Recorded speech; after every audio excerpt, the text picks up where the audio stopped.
President Ross delivered an introductory speech that contradicted his previous actions when he held power. Meanwhile, Captain America arrived at the designated drop-off point where a high-value package was to be delivered to a buyer. The Serpent Squad, assigned to security, was swiftly eliminated by Captain America. Despite receiving direct orders from the White House to secure the package, he discovered hostages through his Red Wing drone and decided to rescue them. The head of the Serpents group, Sidewinder, who had been holding Spanish priests hostage, was alerted about Captain America's attack. He immediately ordered his subordinates to secure the package and move it to another location. As Captain America successfully rescued the priests and other hostages, an undercover officer seized the package from the enemy. Meanwhile, at the grave of the president's wife, Ross, overwhelmed with emotion about his daughter, was informed about the mission's success. Later, Joaquin and Captain America were invited to the White House by President Ross. Isaiah also attended, dressed in an elegant suit.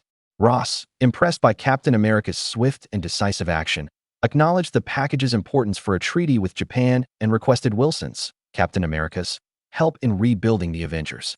However, upon the mention of the Japan treaty concerning adamantium, a metal stronger than vibranium, Isaiah stood up abruptly, visibly unsettled.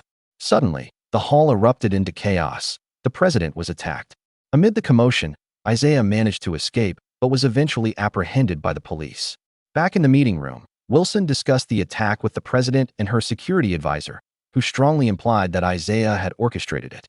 Ruth was authorized to investigate, while the president resumed work with Wilson. Isaiah, however, could only recall entering the East Room of the White House. Everything else was a blur until he found himself surrendering in the park.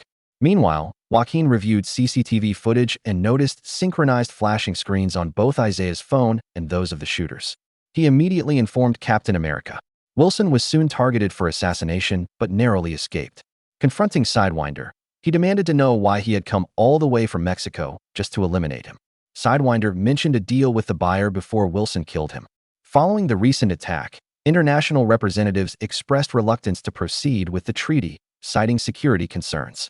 Meanwhile, Ruth entered a prison cell without an escort, only to find Agent Payomo executing the attackers before committing suicide.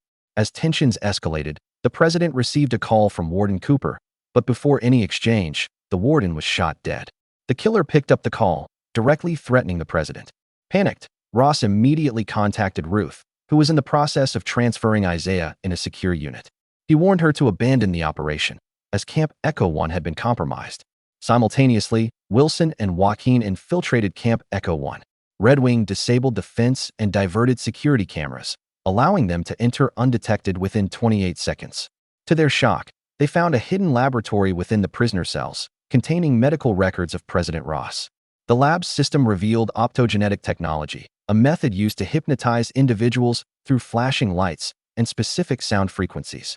This technology was used to trigger attackers during the White House incident. At the heart of this conspiracy was Samuel Stearns, a buyer who had hired the Serpents. Ross had kept Stearns imprisoned for 16 years, during which Stearns was exposed to gamma radiation, not to gain superhuman strength like the Hulk, but to enhance his intelligence to an immeasurable level. During a tense confrontation, Stearns summoned hypnotized guards to aid his escape. Just as the situation seemed dire, Ruth appeared, eliminating the brainwashed soldiers and assisting Wilson and Joaquin. Suddenly, FBI officials stormed in, under direct orders from the president, to arrest Captain America and Joaquin. The hypnotic song was played to control them, but Ruth managed to unlock their restraints, allowing them to escape under heavy fire. Meanwhile, tensions escalated as Japan expressed doubts about the treaty, prompting the president to order the Navy to Celestial Island to secure the adamantium supply. Overwhelmed by conflicting advice from senior officials, Ross panicked and authorized an airstrike. Captain America then returned to the base station, where Sidewinder had been captured. Under interrogation, Sidewinder revealed the truth. Camp Echo 1 was his operation, and Stearns, infected with Bruce Banner's blood, had gained unparalleled intelligence rather than superhuman strength.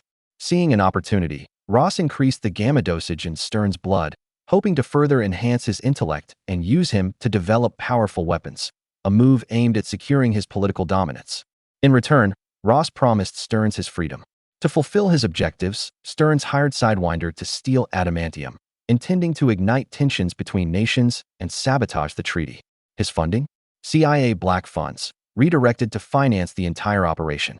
Stearns manipulated Ross, knowing that his short temper and wounded pride wouldn't allow him to tolerate this attack on his self-respect, pushing him toward war. This revelation stunned both Captain America and Ruth, the president's security advisor, who was secretly listening to their conversation through earpods. A colleague in Allenwood informed Captain America that Ross was aboard the USS Milius and had reached the Indian Ocean as Japan's wartime preparations intensified. Ross, determined to reach Celestial Island, refused to heed Ruth and Wilson's warnings. However, Wilson, Captain America, convinced him to step into a private cabin.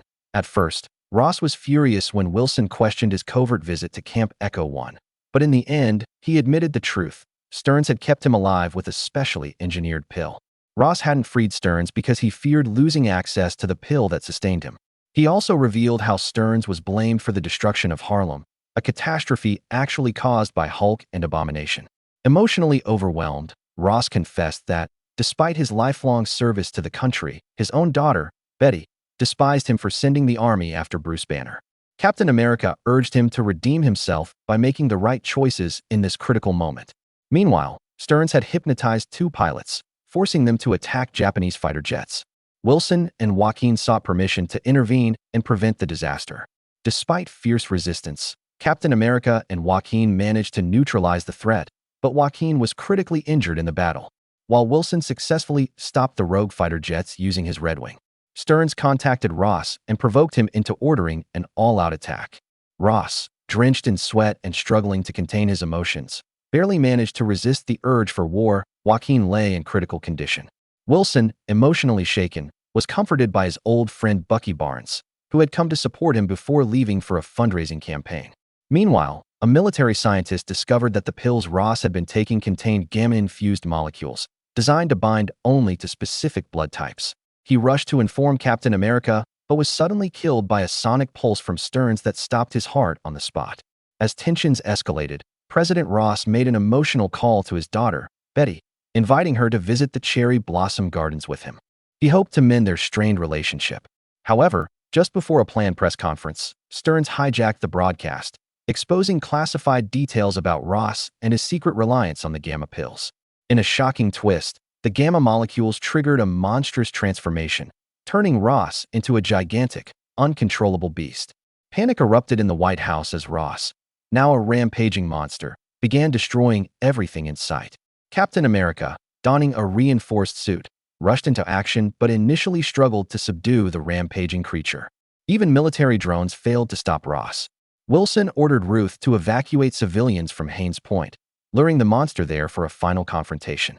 As Ross rampaged through buildings and vegetation, Captain America tried to appeal to his humanity, reminding him of his memories with Betty at the Cherry Blossom Gardens. But Ross, consumed by rage, attacked Captain America. Wilson blocked the strike with his shield, and Red Wing launched a precision assault on the monster. Ross ripped off one of Wilson's wings, but in that moment, Wilson had an idea. Using the sharp edge of his broken wing, he struck a precise blow, sending Ross crashing to the ground. Ruth, Tyler, and other agents rushed in to assist Captain America. Just as Ross was about to rise again, Wilson calmed him down by speaking about Betty. Cherry blossom petals drifted onto Ross's monstrous body, and gradually, the gamma-induced transformation reversed, returning him to his human form. Ross was taken into custody, while Captain America escorted Betty to the secret prison to meet her father. Later, Wilson visited Joaquin at the hospital, reaffirming his commitment to rebuilding the Avengers.